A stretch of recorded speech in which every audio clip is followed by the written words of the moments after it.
Hey, I'm Danielle, a techie serial entrepreneur. I'm Cicely, a health tech nurse. I'm Priscilla, and I'm an award-winning creative. Welcome to the More Than Graphics podcast, a virtual safe space for women and minorities in the tech and creative industries. Together, we're that tribe. Hello, everyone. Welcome, everybody. It is another episode of the More Than Graphics podcast. I'm Danielle. I'm Cicely. I love it. Okay. And spontaneity. I love it. I absolutely am excited for this particular episode of More Than Graphics because it really is going to be something that's transparent and open to many of you. We're talking about the topic of tarnish, and we have a great guest for this. And I think when I think of tarnish, I think of obviously something going to be a little bit old, aged, or worn, but I also think of tarnish like shining it down to like get to the shine, like grinding it out until I get to what I want it to resemble or reflect. So I think it has like a really kind of double entendre kind of feel. I personally just really want to, tell people up front, like the topics that we're going to talk about today are sensitive. They're a little raw, but I think all of it is part of the process. And we talk about women in tech and women in creatives, and this is such an area that we need to talk about more and more in this space. So I'm excited to bring on our guest. Cicely, anything new in your world, or what do you think of when you think of tarnish? So yes, I definitely think of the same things as you, just kind of something that's maybe older, unpolished, that just needs some refining or needs to be kind of jazzed back up or like have life breathed back into it. So definitely when I think of tarnish, I don't think of something that's completely ruined though. I think of something that's still salvageable, something that you're still able to work with, and something that has the capacity to get better or to improve somehow. Oh, I love that. That's wonderful. Okay. I'm excited to bring on our guests. Would you like to introduce them, Cicely? Absolutely. Let me find her bio that I was just looking at. Give me 1 second. All right. So Didi Hairston, the creator of the DWD Experience, is a talented writer, public speaker, podcaster, and devoted mother. She also serves as the host of the Breaking the Mask podcast. Welcome to Didi. Hi, ladies. Thank you for having me. It's nice to be here. We are excited to have you here. This space is all about being open and transparent and honest and raw. And I feel like season 7 has already been this huge crescendo of that. And so adding this conversation is just one more extra cherry on top. So yes. DWD, let's break that down. Diva with Depression Experience. Yes. And yes. I absolutely love that because I did get to listen to a few and just kind of get myself in a mindset of understanding and grabbing and concepting all the things that you were doing. Right. But I'm curious, how do you define tarnish? It's funny because like you guys, the first time when I was looking at your list, I was like, tarnish, you think of silverware, it's like silverware that maybe is passed down, that you have to it's tarnished and you got to brush it. When you start to use it, get the little cream out. And then you think about somebody's reputation being tarnished. And then the next day I said, but if it relates to me, then it could be tarnish your childhood or, tarnish a woman that's abused can be tarnished. And, you tarnish your childhood, you tarnish your adult life, more taking away. And so that's what I did. I went and I wrote it down, and it was damage, harm, to damage or harm something valuable. And that's my life. My life is valuable. And there are several people throughout my life that damaged me and harmed me. And so when I wrote that down this morning, I was like, whew, and it ties together, why I started my platform, what I talk about. And, it was eye-opening, but it was just perfect, for this conversation. So, yeah. I love that. And I love that definition because I do feel like from that descriptive word, we are also thinking about the resilience part of it already. And I think that's so much a part of Black and brown women, minority, period, DNA. When we're able to do that kind of code switch, if you will, we read something that's destructive and somehow we find ways to reiterate that in some sort of positive way that charges us forward. And so I think that Tarnish is that for us. It's not a demeaning, it's a way of extracting and exploring and even overcoming areas and boundaries of our life. I would love to hear a little bit more of your backstory and kind of how you progressed this, especially the DWD podcast.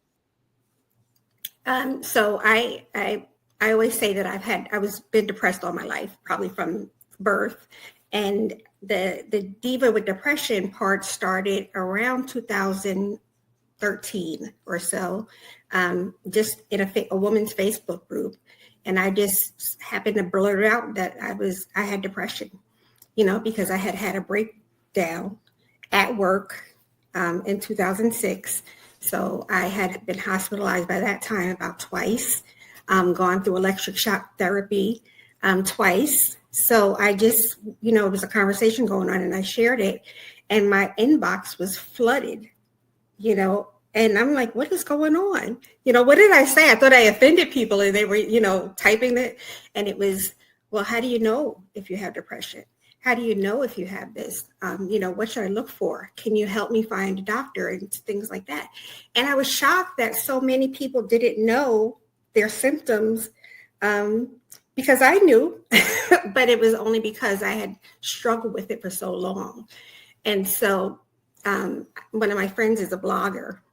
And so she says, Didi, you need to start a blog. And I'm like, so I said, okay, I write. So I did that. And then I left Charlotte. I'm originally from New York, moved to Charlotte. Then I left Charlotte and went to New Jersey. And when I got to Jersey, I could not find a Black psychologist or a Black psychiatrist. And I got so angry. And then the doctors that I did find were of a different culture than me, and they were very racist. So that's when I decided that I was going to start writing about that. And I did. And by this time, both of my children were teenagers, and they were struggling with their mental health too. And so I wanted to write about that. I had to get their permission. And so my oldest daughter is like, Ma, you're blowing up, So this story is funny. I am a tomboy from birth, 2 brothers, only girl. But when people see us, they say, here comes the divas. And so I said, oh, that's my name, Divas with Depression. And they're like, don't put us in this. So Diva with Depression stuck. And that's really how it started. I was frustrated with not being able to find culturally competent psychological care. And it just grew from there. I took a public speaking course, and they pushed me to start public speaking. And it just went from there. And the podcast started because my big brother was like, sis, you gotta go, you're taking this further, like it's a movement. And I'm like, but I don't want to move, so, but I've been through the trauma, I've been through the sexual abuse. I have PTSD, ADHD, you name it. I'm still struggling, and I struggle every single day. And that was another thing that stood out from other advocates. I'm telling you what I'm doing every day. I wake up in hell every single day. And so when I started the podcast, it was like, well, hey guys, I'm recording from my bed today because I couldn't get out the bed. Hey guys, I didn't take a shower today, but it's okay. And it just went from there. And that's the basis of my whole platform, is like, you're going to get the real thing. I'm not lying, I'm not using big words. I'm going to tell you guys that the medicine sucks. The medicine will make your teeth fall out. All of those things that they want to use big words and dance around it. I'm not going to do that. So that's it. Wow. Just a level of transparency. Thank you so much for sharing for sharing these details, because I feel like this is so needed, especially in these spaces. When we talk about the high performance and the downfall from the not getting the 110% marker, or the badge that the star that we so desperately wanted in our careers and our personal lives, and we go down this downward spiral sometimes of depression, of dark spaces. And I just love that you give it light, you give it what it is, you literally call it out. I love that you are so down to earth, and that is so needed in these spaces, because a lot of times it goes over people's heads. I'm really definitely guilty of that. I love the fact that you are very layman and very straightforward in that approach. In those moments when you're not able to get out of your bed, in those moments where you didn't take that shower, I love the fact that you continually tell people that it's okay. It's not the fact that you did the thing, but it's okay, even if and when or not that you do. I think that's so transformative for so many people out there who feel like they have to do a certain thing. They have to, check the box. They have to go down the list. They have to read the book. They have to wear the shirt, like whatever. Especially us, because we have to. I did a couple of episodes about Death to the Superwoman, because we think that we're supposed to do everything, and that's part of the reason why I was breaking down at my desk and carried out, because I'm an investment analyst. I'm the mother of two. I am the wife. I am the PTA mom. I'm the Girl Scout leader. You name it, and I'm doing it. And all those years of doing that and saying, oh, I'm fine. Let me just take my pill. I'll be fine. We don't have to do that. It doesn't matter. You can rest. You can be imperfect. It's okay. Because after I had my breakdowns, and while taking medication and while being in some wild spaces, I still had my babies. My baby still loved me. Even more, I always tell people the blessing is that even though I had the breakdown, I was able to be home with my kids after that. And I hear you guys talking about your baby, so you know how important that is. So that was a blessing that came out of my downfall. And so, we don't have to do it. We don't have to do it all. No. And we're killing ourselves thinking that we have to. Yeah. That echoes what me and Danielle, what did we talk about? It was last year, I think. We were talking about the same thing. When I found out I was pregnant with twins, I'm like, I'm just not doing it anymore. I'm not going to do it. And Didi, I really, really love that you brought up healthcare disparities. So I'm a registered nurse. I've worked in labor and delivery. Clearly I'm a mom. So I've had kids, had children recently. And I love the fact that you brought up, one of the things that I work from home now. I still work with pregnant patients, but one of the things I truly miss about labor and delivery is when a Black patient would come in and they would see me, and then automatically they would just be more comfortable. It almost made me cry every time. And I go home and I think about it, I'd be like, wow, that makes me tear up even thinking about it now. I made that person's experience so much better just because we were right here. And I talked to them I'd known them. I'd be like, hey, I'm Cicely, but here's what's going on. You tell me if you're afraid. You tell me if you have questions. There's no stupid question. I want to make sure you understand, I'm not here to tell you what to do. I'm just here to guide you through this process and, make your delivery and keep you and your baby as safe as possible. But the fact that if you can't find someone that looks like you, who can relate to your experience, that also can cause delays in your care, problems with your medication, problems with your adherence to medication. If I have someone I'm talking to who doesn't understand that I have a superwoman complex embedded in me through generational trauma, then how can you really help me? How can you get to the root of my problem? So kind of circling, to current issues about diversity, equity, and inclusion, this is what we mean by that. You need people who are competent and who understand different people from different walks of life. One size does not fit all in mental health care, in, maternal health care, and any sort of health care. So I love that you brought that up. I love the fact that you have, women reaching out to you, and I'm sure a lot of them are Black women. How did you know you were depressed? A lot of times our symptoms show up very different than other people's people's symptoms. It can be anger. It can be frustration. It can be, just the things that you don't normally attribute to depression. Like, it doesn't always mean you can't get out of bed. Sometimes you get out of bed, but you're so pissed off at everybody and everything. And people just think you have a chip on your shoulder or something's wrong with you. It's like, no, I'm effing depressed. Like, my life is in shambles and I don't know how to express it and I don't have an outlet. Like, that can be depression as well. So I really love that you brought that to light. And like I said, for the Black women who get it, they get it. But Black women who are still running around undiagnosed or who are going through the motions and just not knowing why they feel this way, I'm hoping that they will hear this and understand that, like, hey, I'm not crazy. I'm not just angry for no reason. And if you I might be depressed. Right. And we can be angry, right? Like, as women in general, we have crazy biological things happening all the time. Then you add PTSD, you add trauma, you add stress, you add generational things, you add all those things on top of it. It's enough to make anyone go crazy. So I don't use crazy as like, a derogatory term. I just use it as, we all are going crazy in some way or another. So thank you so much for bringing that up. Oh, thank you. It's so funny you said that. My daughter is actually in nursing school. And she was here talking to me yesterday about, she's been in OBGYN field since 5-6 years ago. And she would say that when she's sitting there, when she was at the office and people would walk in and they would see her and it would be like, and it's still to this day, and she was trying to decide, well, do I want to do this or want to do that? Because people don't understand how much it means. My last therapist before I moved here was Latina, and she was the best therapist that I had. And I've had some good therapists, but it was because we could talk about being poor.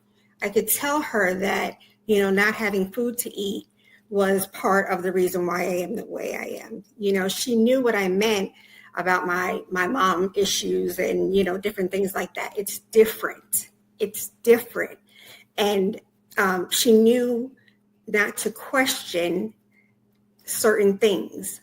She knew that, in Black families, Uncle Charles is number one, ain't Uncle Charles. And number two, Uncle Charles could be the one that bothers you, and mom and dad won't believe you because Uncle Charles ain't like that. Or they're going to ignore it because it's Uncle Charles and tell you to be quiet because it's Uncle Charles. You know what I'm saying? And that's what we need. It may sound simple, the way I just said it, but we need that. I just posted today, actually for Black History Month, that less than 5% of the psychologists in the United States are Black. Less than 5%. That's tragic. And very much what you said, it's the nuances, the cultural nuances that you cannot teach. Like, as a person who's not Asian, I may never be able to understand this like sort of hierarchy in Asian culture. As a person who's, not Native American, I may never be able to understand these traditions. I can be aware of them, which is a start. But being from that culture, being raised in that culture around those people, that's the only way you really truly understand the nuances, or understanding what girl versus girl means. Things like that. So again, the nuances. Child, right? Exactly. So the nuances, and that's the really important thing that, even when you learn a different language, I've learned that through being bilingual. I know that there are still nuances in how you say things, or, there are other languages where you can like make animal noises at people that sound disrespectful maybe in English, but those are just regular noises that you would make, like, hey, come here, sort of things in that language. So you learn those nuances, and that's how you get to know and treat people better. Right. Exactly. I love this. It's a lot. It's a lot. And I didn't say this before, but also what triggered me to start this was one of my favorite authors wrote a book. And I was excited that she wrote a book about it was supposed to be about mental illness. But she's rich, well-to-do. And so she wrote this book. And by the time I finished the book, I was so angry because, it was like, oh, just go out and buy some Manolos and everything will be okay. Just go go to Starbucks if you need a break, if your anxiety is acting up. And I'm like, you are doing such a disservice to Black women right now. I was going to write to her, but I didn't, I was like, let me stop. But that's how the books are written, and we can't do that. We cannot do that. We can't pretend that nothing happened. I have my podcast is, I think, 2.5 years old, and I have never talked specifically about my parental issues.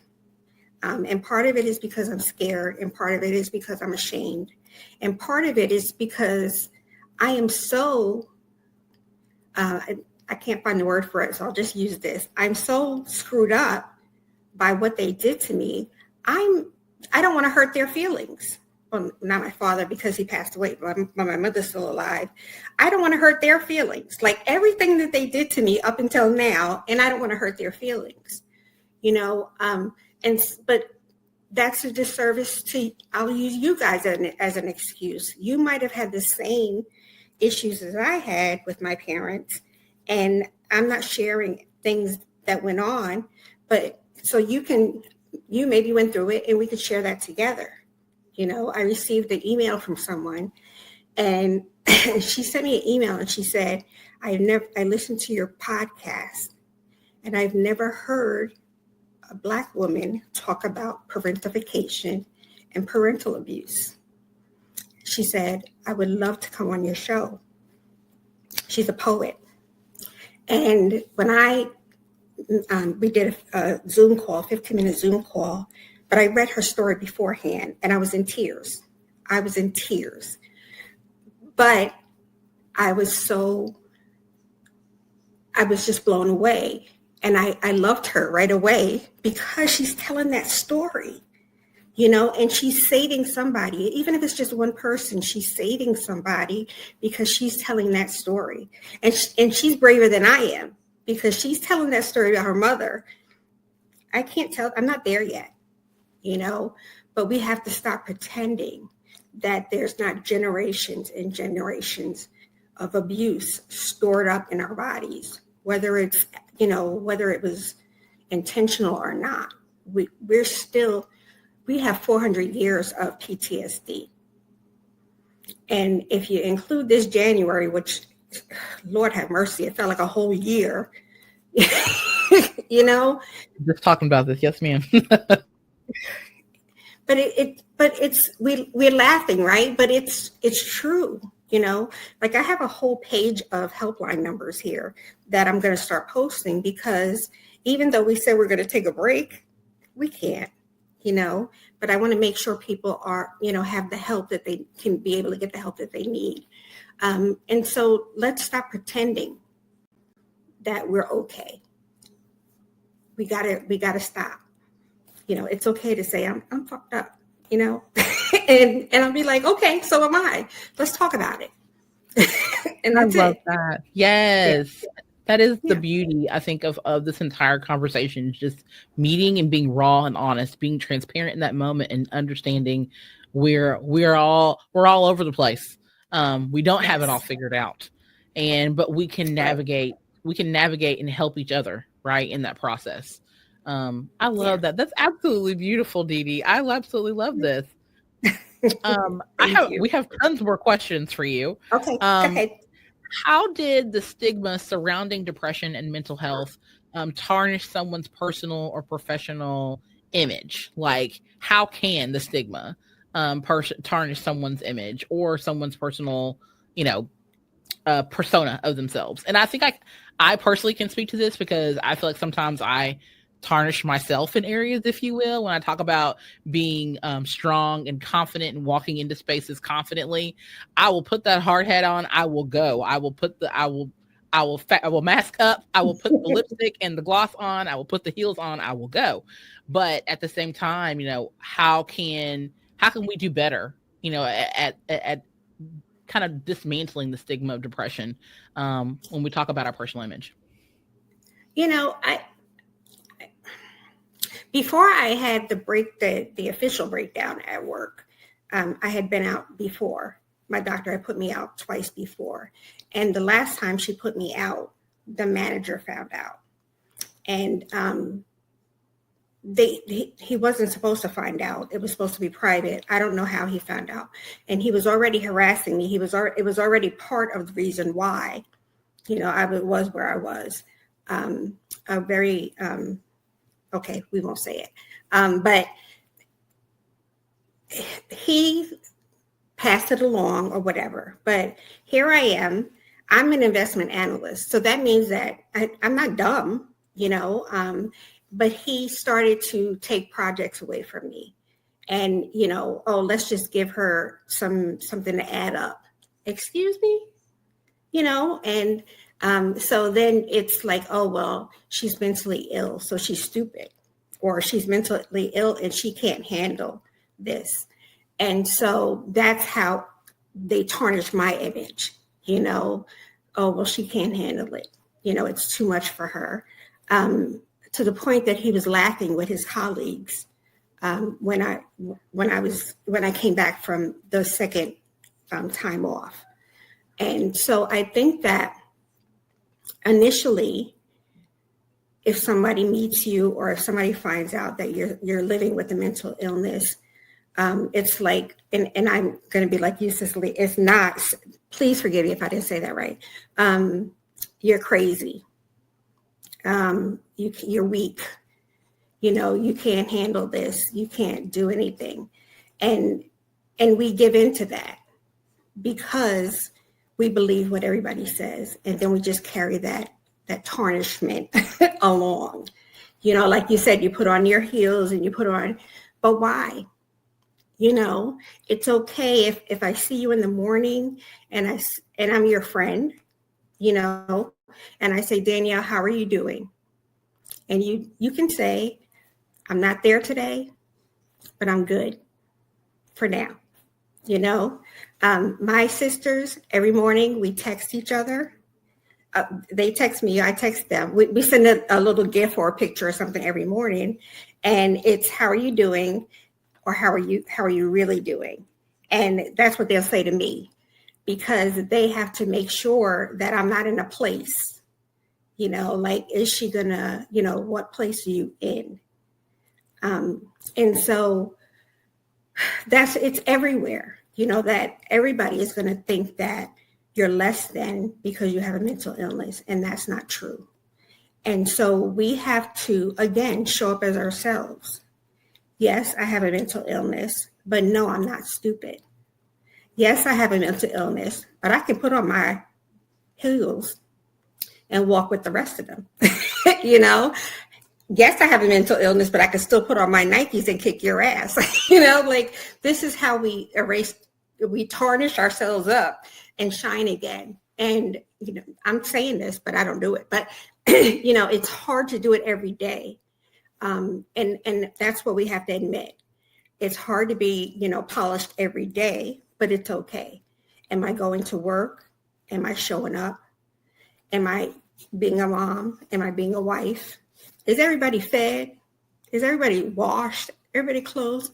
I don't care if the house is falling down, washed, clothed, eating. Okay, we good. And accept that. That's okay. If you pick up, that's one of my favorite sayings. If you picked up a sock today, I'm proud of you. Because I couldn't pick up a sock today because it was too heavy. And it's things like that that can remove the tarnished image of someone that's living with a mental illness.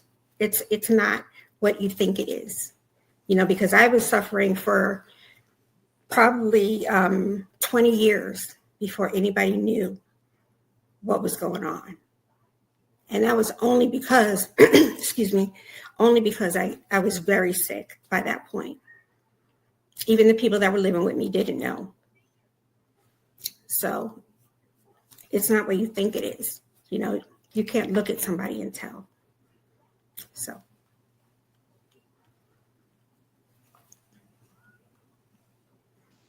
You guys Well, thank you for sure. Sorry, I had a baby raspberry in the background, so I was like, let me wait till they're done. I was afraid someone was gonna hear it, but I think that is a beautiful testament. And one of the things that I like try to live by, like mental illness or not, I feel like we're all just kind of one step away, anyways. Again, with all the outside pressures. Like I've seen people who had no history of mental illness, and then things will happen that trigger those things. So, again, if we all give each other a little more. You faded out. Oh, yep. Your sound went out, Cicely. That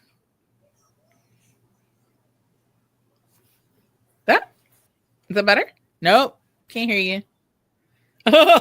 Okay. No worries. Oh, but I do agree though.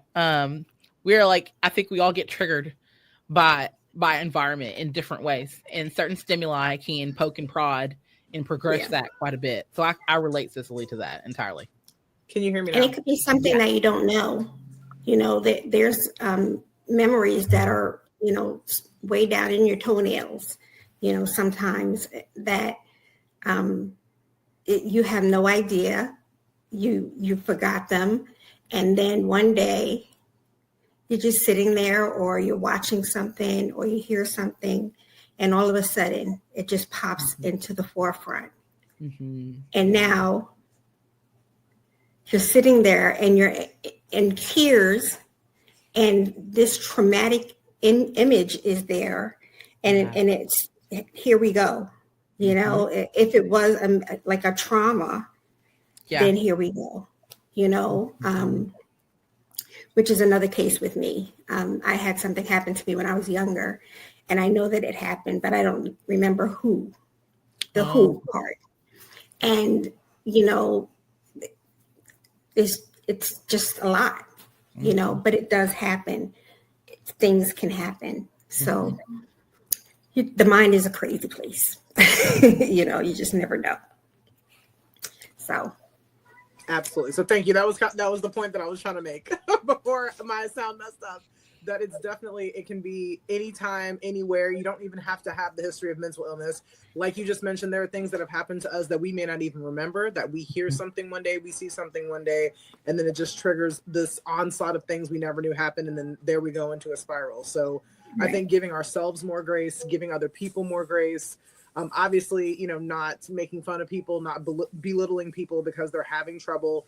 All those things I think would definitely help to kind of take away the stigma. Because I don't look at crazy as a bad word. I think we're all crazy in some way or another. It's just some of us are better able to cope with that crazy, or better able to, you know, deal with the things that life throws at us on top of whatever else we have going on than others. But that doesn't make you a worse or a better person than anyone else just because you can deal with it better, or, you know, because you're superwomaning your way through it, you know, barely for 20 years plus. And then it hits you one day. It doesn't make you better or worse because that happens.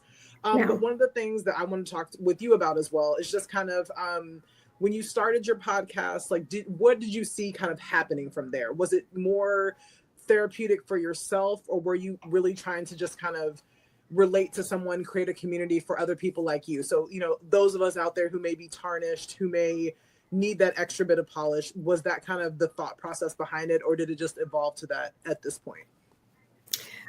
I think initially I wanted to, it was never about me. The whole platform was never about me. And that's not a good thing, actually, because that's my whole life, is never about me.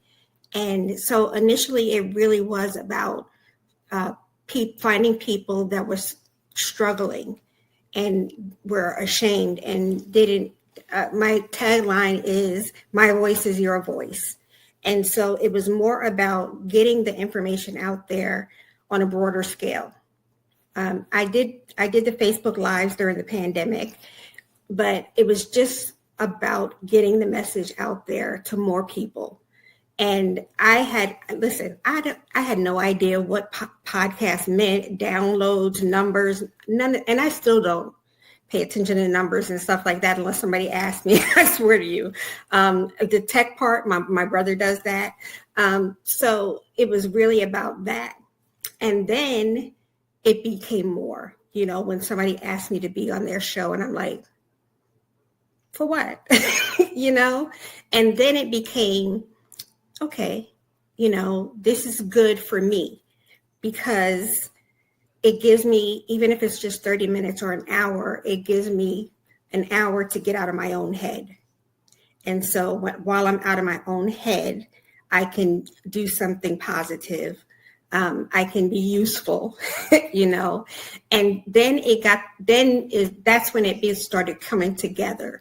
Well, I can share this experience. I'm not on video. I haven't gotten there yet.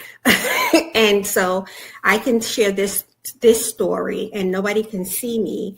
And it's relatable to something else.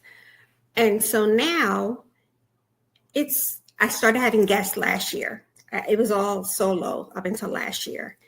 And that became fun. At first I was terrified. And then that became fun. And it became, I don't know, I can't find the word for it, but it opened up to more people because now I'm bringing different people on that are suffering with different types of mental illness. And it's not just women. I had a lot of men on last year. And so now we're giving Black men, permission to say that they live with a mental illness and they know that I'm safe. So if they see me later, they can ask me for help. Or if they see, I had my brothers on last year. So if they see my brothers, they know that they can talk to them, or my friend that was on, he knows that if he needs, a list of something, just shoot me a text or whatever. And so it really did pan out, but it wasn't planned, but it just happened that way. And so for myself, it really is like this right now. It's me getting out of my head and talking to you guys. And after this, I'll probably put my PJs back on and, and get back into my head. But yeah, that's how it became. It was totally by accident, but it's a good accident. That is so beautiful. And girl, you cannot see me from the waist down. So I'm just like, I am telling people left and right, like podcasting has been such a unique way, both for therapy, for, education, but Yes. this sense of inspiration also for each other to Yes. hold each other up in a lot of areas and to, again, encourage us to do things that we didn't feel like we were bold enough to do before. So Yes. this conversation really empowers me in a lot of ways, especially when we talk about this next topic about masking, because I do feel like there's so many of us women out there, women, period. I'm not even talking about women of color, even just women who mask. And I really just kind of want to get your thoughts on how we can get away from that. What are the dangers of masking and how can we fight that? Well, the dangers are, and I hate to be this morbid, but it's true. You can lose your life if you continue to mask. And I was this close several times, but very, very close in 2018 after I lost my sister. And, we just keep going and we keep saying we're okay. And we keep saying, it'll be okay. And people will say, oh, pray it away or it'll get better, instead of getting us help and instead of us asking for help. And so if you're not talking to a professional, if you're not going to a support group, or if you're not taking the proper medication, that means you're winging it. And a day might come where you get triggered by something, and that can hurt you or hurt somebody else. And that's really the only way I can say it, ladies, is that it could take your life, because it just takes a minute, And so as far as taking off the mask, I don't think that we'll ever take it off fully. We can take it off at times when we're with people that we're comfortable with. And that's how you begin. Your friends, your friends, your family, although family sometimes, but people that you can be you with.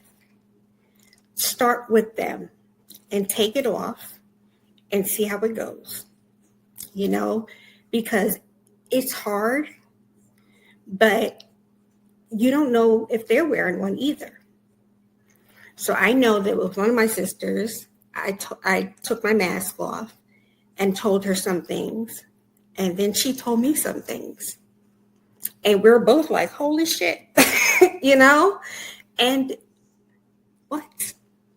And this is after at least 10 years of friendship, being in each other's house, kids, everything, And so she was struggling behind her mask. I was struggling behind my mask. And we didn't know that we were going through one subject, the same. And so if you have someone that's close to you, share one thing and start there. Or take your mask off at 7 p.m. and then put it back on at 8 p.m. But we have to, because it's costing us our lives. It's costing your babies' lives. Both of my daughters, they're adults now, but both of them started struggling as teenagers. And I didn't talk to them much about what I was going through specifically. It was a general talk. Now, if I could do it over, I would have been specific, and I wouldn't have hid certain things because maybe they would have handled it better down the line and wouldn't have went through some of the severe issues that they went through. Our babies are losing their lives, because we're wearing a mask, they're wearing a mask. They don't know that they can talk to you, and you don't know that you could talk to them. And so at 7 years old, we're losing babies. 8 years old, we're losing babies, teenagers, because you're wearing your mask and your baby doesn't know that they can talk to you. So there's no winning in wearing a mask. There's none. That is such a profound statement, that there's no winning in wearing a mask. Like, wow, that is so true and very transparent. And I definitely am speaking from a lot of personal experience. I had a son who was very, very, very a masking type of person, something we did not teach him, but he grew to come to this behavior. And he did not live past his 16th birthday. And I'm so sorry. Very tragic. And a lot of it has to do with this level of masking, of putting things up, barriers between ourselves and others that doesn't necessarily reveal our true selves or our true intentions even. And so I really relate to that. And I'm really hoping that people are picking up what Didi is putting down, because there's a lot of true and raw information here that you can learn personally about maybe things that you are masking, and maybe finding the right person to start revealing more of yourself with. And I work on a helpline. I forgot that. I work on a helpline all day, every day. Oh, that's great. I love that. And what don't you do? The parents, it breaks my heart. I'm crying sometimes because it breaks my heart. Because they're calling and they're like, I don't know what to do. But you have to talk to them first, like ask them what they want to do, or, ask them what you can do. But it's heartbreaking, it's just heartbreaking. Really, really relate to that. And I'm hoping a lot of people are relating it to it too on this episode specifically. And I hope it kind of changes our ideas around hard conversations. Like, that's one of the things that's super important as parents. Like, we're all three parents, all three moms. That's super important. Like, whether it hurts your feelings, whether it's uncomfortable, I think that's one of the things that I've kind of learned in parenting. Like, you just got to go for it. You just got to ask, even if you really don't want to know, sometimes you just got to ask. But just getting to that uncomfortable part. Because at the end of the day, if it's, am I going to be uncomfortable for 30 seconds, or is this going to save my child's life? Am I going to be uncomfortable and feel real awkward, or, are they going to be like, oh my God, my mom asked me this, and, have that embarrassing moment that you all can laugh about in a couple of years? Like, I'd rather it be we all be embarrassed for a little bit and that we can get through to something, or I can find out information, than again to have any of the other alternatives. Exactly. So wait 10 years later to find out something, or to find out they've been struggling with something and I couldn't get to it because I was too embarrassed or too nervous or didn't want to invade their space. I'm your mom. I'm always going to invade your space to a certain, extent. My daughter's friends, but you have kids. My daughter's friends used to be in my bed. They would come over and they would lay in my bed and ask me questions and tell me stuff that they couldn't tell their parents. Exactly. They tell me before they told their parents. Exactly. And that's not okay. It's okay, but it's not okay. I'm glad that they came to me, but I want my kid to be that comfortable, even if it's things that make me uncomfortable. I want you to be that comfortable. Exactly. Right. So thank you, because that is a good point. Whether, as parents, we're going to have some moments where we want to shrink into, what is it? Right. Homer Simpson shrinking into the bushes. We're going to have some moments like that as parents, and that's okay. If that's the worst thing that happens to me as a parent, I think I'll be fine. Exactly. Exactly. But thank you, because I love that you mentioned that. And then one thing I want to ask you as well is just kind of talking about stereotypes, misconceptions about depression, because we kind of touched on that a little bit, like the stigma that goes along. But do you think that there are any that really contribute to having what do you think contributes to having that tarnished image of depression? Like, how can we help with those misconceptions? How do you help with those misconceptions? But what are some of the things that you kind of see? We kind of touched on where I was like, people think you have a mental health issue, that you're nuts, you're crazy by default. But other than, kind of that line of thinking, what else do you see that kind of tarnishes people's perception of people with mental illnesses or depression? Black folks, they won't let it go. They won't let it go. Because me, Granny and Grandpa and above said, oh, he's crazy. Put him in the basement. He ain't right. Just sit him in the corner. And then on down, take him to church and let the pastor pray over him. He'll be fine. What do you have to be depressed about? You got a roof over your head and food in the refrigerator. What you depressed about? Do you know that this was my father. You know that I used to walk 7 miles to school barefoot and blah, blah, blah. What does that have to do with the fact that I don't want to live anymore? Okay. What does that have to do with it? So it's us. It's us that is keeping the stigma going. And yes, we have come a long way, especially our generation. And I think it's more because of what we went through, and just we grew up faster than, I think that I'm older than you guys, but we grew up faster. We were really the adult children. And so we didn't want to do that to our kids. And so we made sure that we weren't our parents. And celebrities are now talking about it. And so that's a little bit better, but it's us carrying that from generation to generation. And it's the crazy, and it's the, the nuts, and the, let's not talk about it, and, pray it away and different things like that. And we have to stop doing it. We have to know that these are legitimate illnesses, just like you got sugar, you have schizophrenia. Schizophrenia is not just hearing voices. He's just not seeing things. It's a major illness that needs medication. You do not just put him in the basement, and we have to have that discussion. Bipolar disorder, that's not just mood swings. That's not just she's going out shopping. If the hypersexual behavior is a component of bipolar disorder. She's not fast. She's not a fast ass. You know what I'm saying? Let's talk about it. And so it's us. We have to throw that language out, and we have to say it's okay. It's okay to talk about it. It's okay to get help. It's okay. You can let the pastor pray all day. That's okay. But when you leave church, take her to therapy. And, when I left, I just moved to Florida from Charlotte. And I was started writing proposals to speak in church, which I'm very afraid of because I say the F word like it's hello. And, but in, some of the churches in Charlotte did start putting things in place to start talking in church about mental illness. And I like that because, we love our churches and that's the cornerstone of our communities. And so pray ain't going to do it no more. We have to get in there and we have to start talking about, yes, God loves us. God wants us happy. God wants us healthy.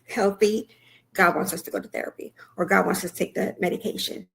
And I say therapy and I say medication, but there's so much more. There's group therapy, there's support groups, there's journaling, there's art therapy, there's music therapy, there's pet therapy, so there's so many different things. And so we have to stop putting it off and using this bullshit language. We're out there and we have people out there like you guys invited me on your show. There's more, there's more of us out there talking about these taboo things, and we have to stop. We have to stop doing it to ourselves. We're killing ourselves. Hashtag change the language. Okay, that's it. That's the line. Ooh, I like that.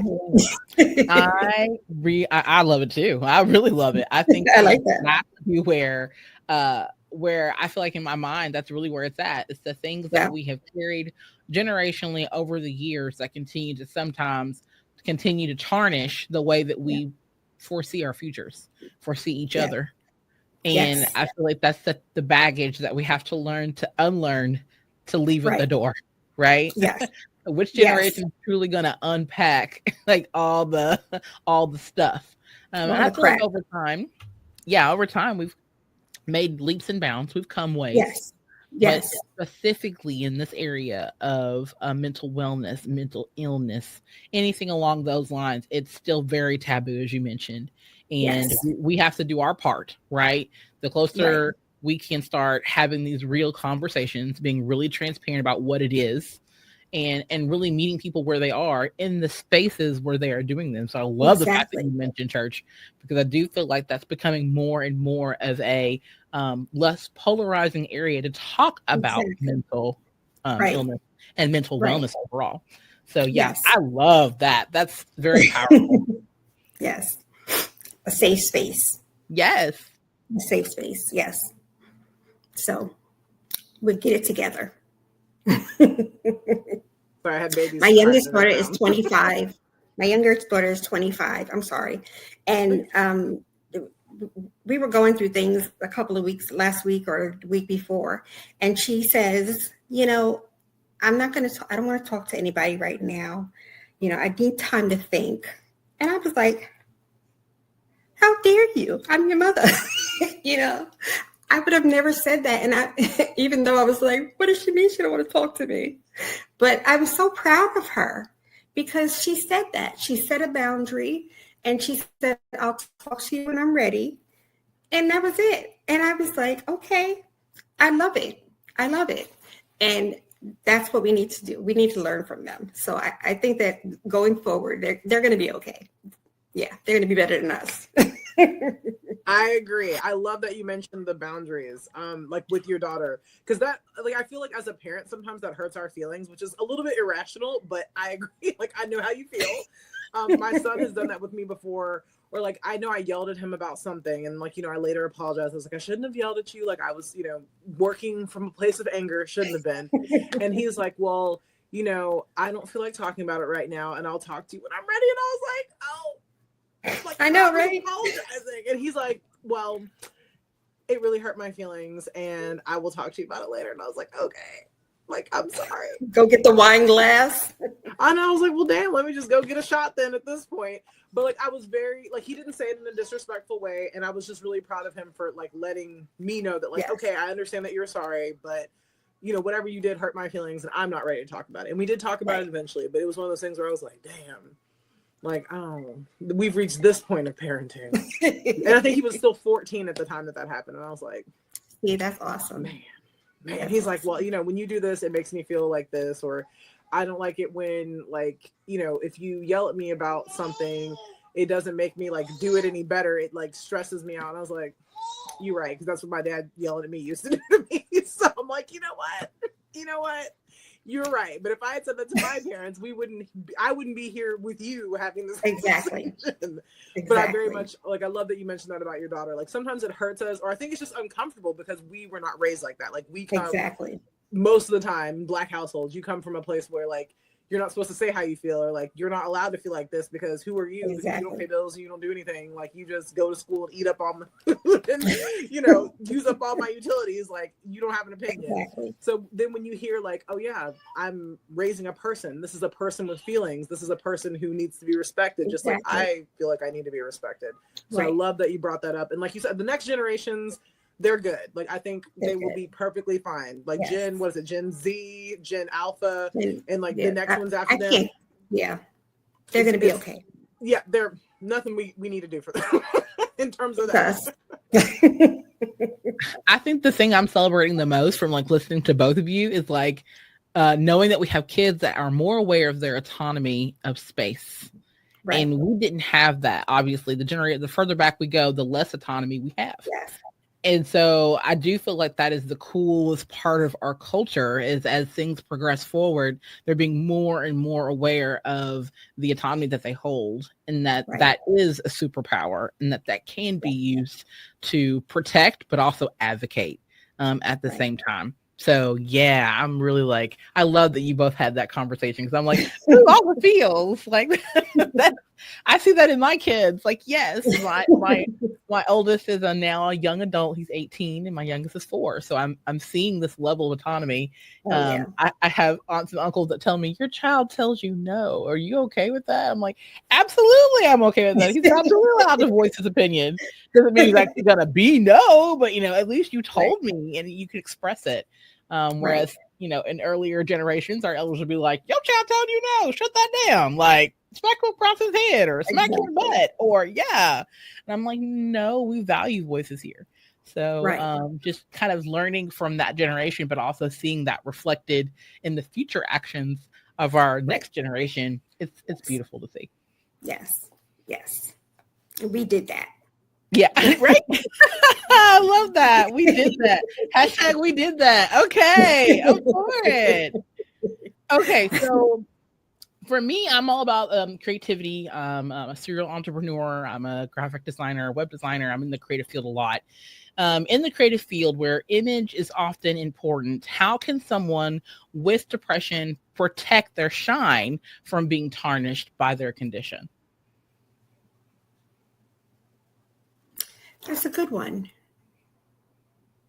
I think everybody has a feature that they love the best. So, or an article of clothing that they love the best. Mm-hmm. So I told you I'm a tomboy, but t-shirts and sneakers are my thing, especially t-shirts. And so I make sure I have tons and tons of t-shirts. So and coffee. T-shirts and coffee are my thing. Mugs. Yeah. T-shirts, mugs, and coffee. So that's my thing. So if I'm going out of the house, I make sure that I have on a funny t-shirt, or a cool t-shirt, and my Nikes or whatever, my sneakers. And so at least that looks good. I know some people that their hair is the thing. So they could be falling apart, but they're going to make sure that their hair looks good. Or I have locks and decided to get locks because I don't like to comb my hair. And that was a big thing when I first started getting sick.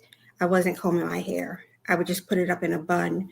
And then when you opened it up, it was like, God only knows what was in there. Thank God my sister was a beautician.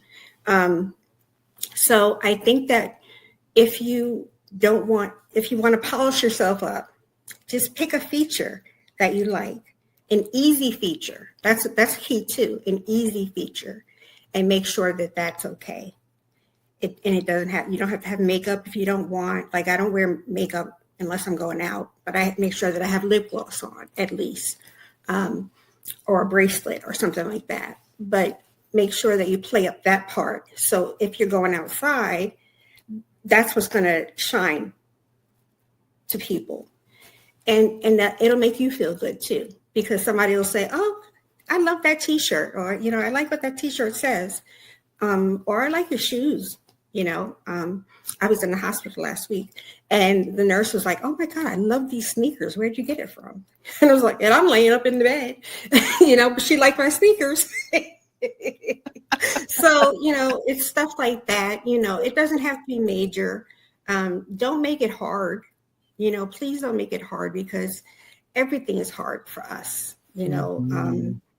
Like I said, some days picking up a sock is hard, but find a feature, find something that you like, and play that up, and it'll make you feel good when you're out. I love that. That is beautiful advice, Didi. Thank you. I personally, I am that same as well. I'm a t-shirt and chuck girl. So give me the pencil skirt and the t-shirt and the chucks, and that's like my shine. Yes. When I go out, people are always asking, "Where'd you get that shirt?" or "Your outfit's so cute," or that kind of feel. And I do feel like that is one small way that I feel I can feel confident, walking out and having that level of empathy, not only for myself but receiving the empathy from others. I think it's such a little bit of a gateway, if you will, the kind of like leveling out and not feeling so anxious or tense walking into spaces that are unknown or unfamiliar to us. So feeling safe.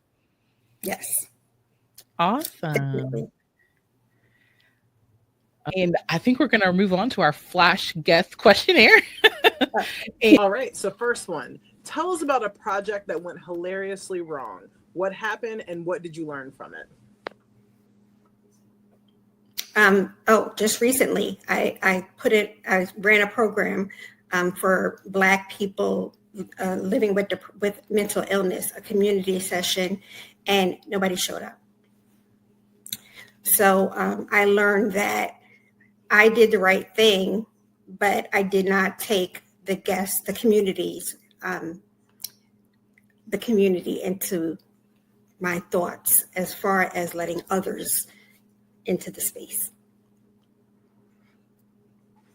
That's tough, but I love that. And thank you for sharing, because that's hard. That's hard. Like, I know you poured your heart and soul into it, and then for no one to show up, that's heartbreaking. So I'm glad that you learned something from it, but I'm sorry that had to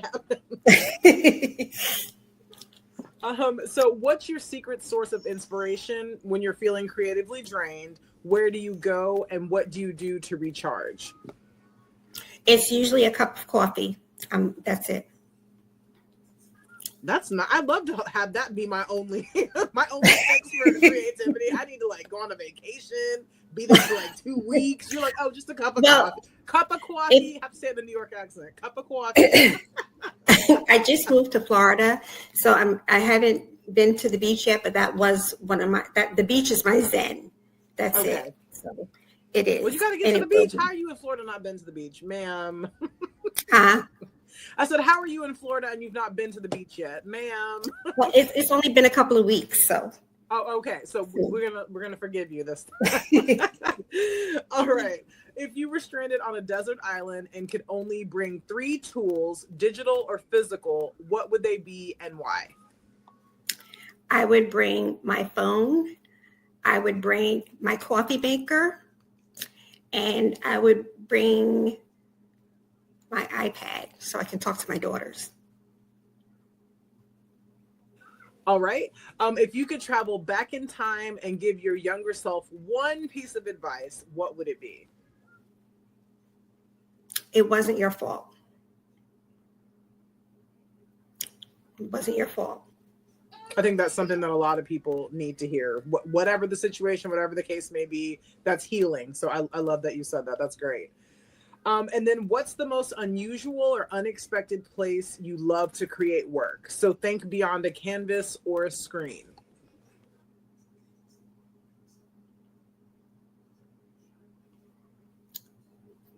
Probably in the car. In the car. Yes. I've done a lot of stuff sitting in my truck when I had it. Yes. I write. Sorry, there was a baby crying. I'm like, what is that? I didn't want to come off mental. I had that under control. But I think that's wonderful. So you write like in the car, so you're okay with being the passenger, just writing out thoughts, writing out journaling. Yes. That's awesome. I love that. Yes. I'm going back on mute, Danielle, because the babies are babying. Oh, you're fine. Bless their hearts. They just want mom. They get it. They need mom. This has absolutely been wonderful. Didi, is there anything or lasting thoughts that you would like to leave with our followers today? I would like to tell them that it's okay to get help. And if they need help, please feel free to reach out to me. I don't judge. I just want to help. And it's okay. Wonderful. What perfect way to end this episode. We thank everyone for listening to the More Than Graphics podcast. For exclusive emails and comprehensive episode details, visit us at mtgthepodcast.com. Don't forget to connect with us on Instagram, LinkedIn, or Facebook by following hashtag MTGThePodcast. So until we meet again, we're reminding you that you are more than the work you produce. You are more than your name badge, and you are most definitely more than graphics. We'll catch you next time. This tribe with a vibe needs you. Share MTG on social media, on your lunch break with peers, or send an episode to your techie bestie. This podcast is produced by Octane Design Studios. Catch you next time.